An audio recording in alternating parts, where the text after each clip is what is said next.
Look at modern India today. It stands as the world's largest democracy, a staggering population living under a single, unified constitution. But this unified border is a recent reality.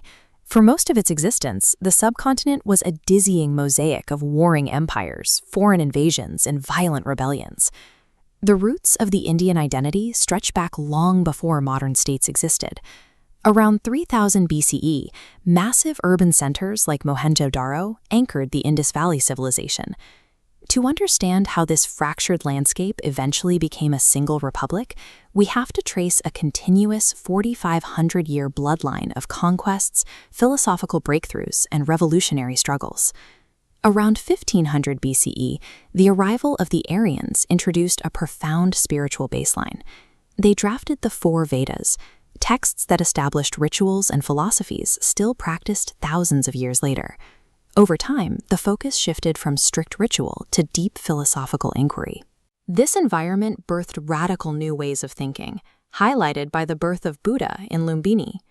Yet the subcontinent remained politically fragmented until Chandragupta Maurya rose to power, founding the Mauryan Empire and pulling massive territories under one flag. His grandson, Emperor Ashoka, expanded those borders through heavy bloodshed.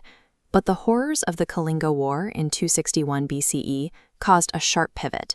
Ashoka abandoned conquest for nonviolence, leaving his new ruling philosophy carved into stone pillars across the land. Centuries later, the Gupta Empire achieved an intellectual peak under Chandragupta II, followed by Harshavardhana ruling from Kannauj. They patronized mathematics, astronomy, and breathtaking artistic heights. These eras built a spectacularly wealthy and culturally dense civilization, and that concentration of wealth made the subcontinent a prime target. Regional power fractured again until the 1200s, when Qutb-ud-Din Aibak established the Delhi Sultanate, initiating a centuries-long era of Islamic rule. In 1526, the First Battle of Panipat triggered the arrival of an even larger force, the Mughal Empire. The Mughals consolidated unprecedented resources. Rulers like Jalaluddin Muhammad Akbar centralized the economy, while Shah Jahan channeled that massive wealth into unmatched architectural ambition. That staggering prosperity drew European merchants. By 1757, the Battle of Plassey marked a lethal turning point. The British East India Company seized control, transitioning from traders to rulers. A century of corporate extraction pushed the population to a breaking point. In 1857, a dispute over greased rifle cartridges sparked a massive, violent uprising against company rule. The rebellion failed. The British Crown dissolved the company and took direct control.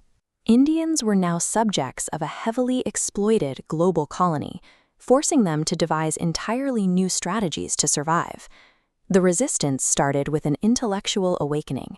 Reformers like Raja Ram Mohan Roy with the Brahmo Samaj and Dayanand Saraswati of the Arya Samaj pushed to modernize Indian society. Meanwhile, Bankim Chandra Chattopadhyay penned Vande Mataram, giving the growing movement a patriotic anthem. Political organization formalized with the founding of the Indian National Congress in 1885. Decades later, a lawyer named Mahatma Gandhi tested a radical new tactic of nonviolent resistance, or satyagraha, in Champaran. Civil disobedience escalated rapidly. Millions mobilized across the country for the 1930 Salt March, and later the total defiance of the 1942 Quit India movement. But not everyone believed in peaceful requests. The horrific massacre of unarmed civilians at Jallianwala Bagh in 1919 proved to many that nonviolence was insufficient against a brutal empire. A parallel movement of armed revolutionaries emerged. Figures like Bhagat Singh, who was martyred in 1931, and Subhash Chandra Bose rejected pacifism completely, opting to build a radical military faction.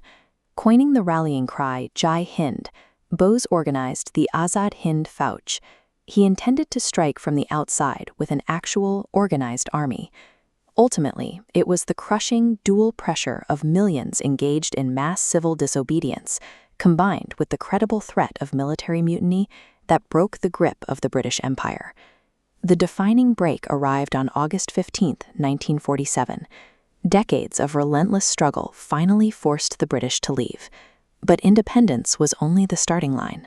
Newly appointed leaders like Prime Minister Jawaharlal Nehru and President Rajendra Prasad inherited an exhausted land, facing the immense task of building a functional state from scratch. The logistical challenge was staggering. Sardar Patel, known as the Iron Man, took on the colossal job of physically integrating hundreds of disparate, independent princely states into a single contiguous border. The nation-building effort culminated on January 26, 1950, when the Indian Constitution officially took effect, legally binding this massive, diverse population under one law.